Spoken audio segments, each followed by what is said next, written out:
હું રાજુ પટેલ. એક વાત મને બહુ ગમી, મારી યુટ્યુબ ચેનલમાં આપ સૌનું હાર્દિક સ્વાગત કરું છું. આજે એક દિલચસ્પી જેમાં મને લાગી એના વિશે એક નાનકડી વાત કરવા માટે આ વિડીયો બનાવું છું. અચૂક જોજો, અચૂક સાંભળજો અને અચૂક શેર કરજો. મુદ્દો છે વૃદ્ધાશ્રમનો. વૃદ્ધાશ્રમો મિત્રો પહેલાં પણ હતા અને આજે પણ છે, પણ આજે એની સંખ્યામાં ઉત્તર ખૂબ જ વધારો થતો જાય છે. શું એ વધારો કદાચ ક્યાંક ખૂંચતો નથી? વૃદ્ધાશ્રમની અંદર ખાટલા ખૂટી જાય છે, રૂમો ઓછા પડે છે. શું એ કલંક નથી લાગતો?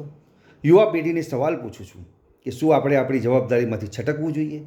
શું આપણે આપણી જવાબદારીને અવગણતા નથી? શું આપણે વૃદ્ધોની અવગણના નથી કરતા? હા, નિરાધાર હોય, જેનું કોઈ ના હોય એવા લોકો જો આમાં આશરો લે ને તો એનો મને કોઈ જ વાંધો નથી. પણ લાખો કમાતા દીકરા દીકરીઓ પોતાના મા બાપને આ વૃદ્ધાશ્રમમાં જવા માટે મજબૂર કરે છે. એ દીકરાઓ, એ વહુઓ, એ દરેકને હું અપીલ કરું છું કે શું તમે તમારી જવાબદારીમાંથી છટકીને જ્યારે તમે વૃદ્ધ થશો ત્યારે બધું જ પોતાનું કરેલું હૈયે વાગશે. મિત્રો, જરા સમજો, જરા દિલથી વિચારો. અને આ વિડીયો બનાવવાની મને પ્રેરણા ખાસ મળી શ્રી મહિપતસિંહ બાપુ, કે જેમના વિડીયો જોયા, એ જોયા પછી મારા દિલને, મારા હૃદયને એમની વાતો સ્પર્શી ગઈ. એમની લાગણી ભરેલી જે કર્તવ્ય નિષ્ઠા હતી ને, એ જોઈને લાખ લાખ વંદન કરું છું, એમને લાખ લાખ શુભેચ્છાઓ પાઠવું છું અને એમને હૃદયથી શુભકામના પાઠવું છું. શ્રી મહિપતસિંહ બાપુ આજે એક ગુજરાતના એવા સુપુત્રમાંના એક છે કે કેટલા વડીલોની દિલથી સેવા કરે છે. એ મેં વિડીયોમાં જોયું.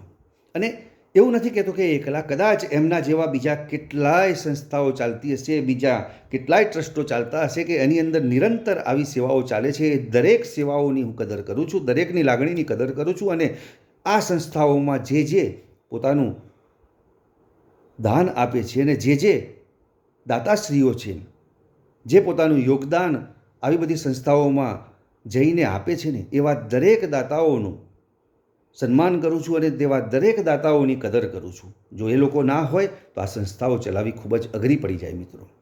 અને એટલા માટે જ ફરીથી કહું છું કે જો વૃદ્ધોને આવી જ રીતે આશ્રમમાં ધકેલવાની પ્રણાલી ચાલુ રહી તો આ ક્યાં જઈને અટકશે?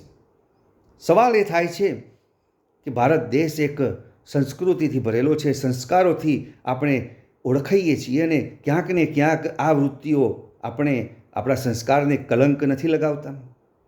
તમને એવું નથી લાગતું કે આપણે આપણી સંસ્કૃતિનું, આપણા સંસ્કારોનું જ્યારે જતન કરવાનું હોય એની જગ્યાએ આપણે એનું જતન કરવાની જગ્યાએ આપણે આપણી જવાબદારીમાંથી છટકીએ છીએ? દરેક દીકરા દીકરીઓને હું કહું છું કે જ્યારે આપણા મા બાપ આપણને ભણાવી ગણાવીને મોટા કરીને કમાવાને લાયક બનાવે છે અને આપણને વારસામાં જ્યારે લાખો રૂપિયાની મિલકત આપતા હોય છે અને જ્યારે આપણે સારું કમાતા હોઈએ છીએ, આપણે વર્ષે 25-50 હજાર રૂપિયા પોતાના ફરવા પાછળ ખર્ચા કરતા હોઈએ છીએ, આપણે આપણા બાળકોને 25-30 હજાર રૂપિયાની ફી ભરીને સારી સ્કૂલમાં ભણાવી શકતા હોઈએ છીએ, આપણે કાર અને બાઇક રાખી શકતા હોઈએ છીએ, આપણે 10,000, 20,000, 30,000 રૂપિયા સુધીના ફોન વાપરી શકતા હોઈએ છીએ. શું એક મા બાપ આપણને ઘરમાં પરવડતો નથી?